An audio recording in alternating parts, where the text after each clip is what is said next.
जय शिवराय मित्रांनो पीएम किसान सन्मान निधी योजनेच्या संदर्भातील एक अतिशय महत्त्वाचा असा अपडेट आजच्या व्हिडिओच्या माध्यमातून घेण्याचा प्रयत्न करणार आहोत। मित्रांनो, तुम्हाला जर लाभार्थी म्हणून या योजनेमध्ये राहायचं असेल तर तुमच्यासाठी एक शेवटची संधी देण्यात आलेली आहे।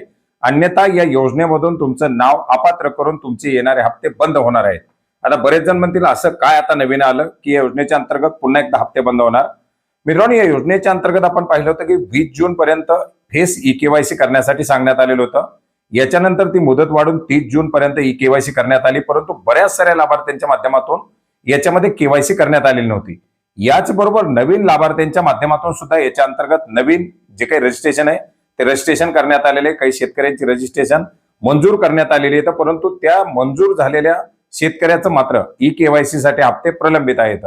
याचबरोबर बऱ्याच साऱ्या शेतकऱ्यांचं जे काही व्हॉलंटरी सरेंडर करण्यात आलेलं होतं त्याचं रिवोकेशन करण्यात आलं आणि पुन्हा एकदा त्या शेतकऱ्यांची केवायसी करण्यासाठी आलेले, परंतु अशा शेतकऱ्यांची देखील केवायसी बाकी आहे। आणि जे काही नियमित शेतकरी आहेत ज्यांची नियमित हप्ते येतात अशा शेतकऱ्यांमध्ये सुद्धा लाखो शेतकरी हे ई-केवायसी करण्यापासून पेंडिंग आहेत। आता लाखो शेतकरी याच्यासाठी सांगतोय की फक्त आणि फक्त उदाहरण जर घेतलं तर यवतमाळ जिल्ह्यामधून 1,94,000 शेतकरी ही प्रक्रिया पूर्ण करण्यापासून बाकी आहेत।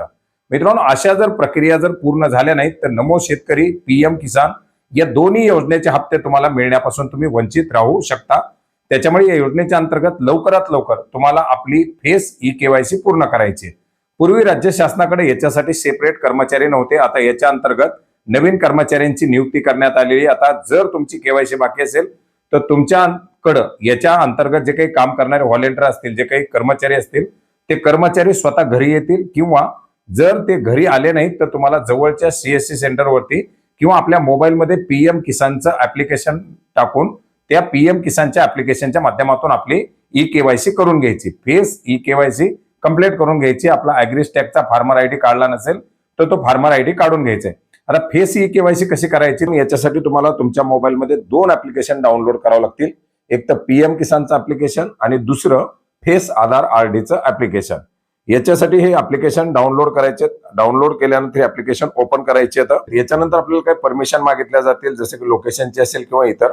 आता इथं आल्यानंतर आपल्याला डायरेक्टली नेक्स्ट वरती क्लिक करायचं नाही, आपल्याला या ठिकाणी पहिली प्रायव्हसी पॉलिसी जी आहे ती पाहिजे। बरेच जण नेक्स्ट करतात आणि एरर येतोय। प्रायव्हसी पॉलिसी पूर्णपणे वाचायची, पूर्णपणे वाचून पाहिल्यानंतर वरती राईट साईडला आपल्याला एक ऑप्शन दिलेली आहे नेक्स्ट साठी, याच्यावरती क्लिक करायचे। याच्यावरती क्लिक केल्यानंतर आपल्याला लँग्वेज सिलेक्ट करण्यासाठी सांगितलं जाईल, हिंदी किंवा इंग्लिश जे काही आपल्याला ठेवायचे ती लँग्वेज याच्यामध्ये सेट करायची। आता आपण याच्यामध्ये समजा इंग्लिश क्लिक करून सबमिट केलं तर आपली लँग्वेज इंग्लिश सेट झालेली आहे। पुढे ज्यावेळेस आपण लॉग इन करणार किंवा त्याच्यानंतर जे सेवा वापरणार, आता याच्यामध्ये 2 ऑप्शन आहे, अपडेट मोबाईल नंबर आणि लॉग इन। आता आपल्याला डायरेक्टली लॉग इन वरती क्लिक करायचे। लॉग इन वरती क्लिक केल्यानंतर कोणाचं लॉग इन करायचं, बेनिफिशरीचं लॉग इन करायचं, बेनिफिशरी वरती क्लिक करायचंय।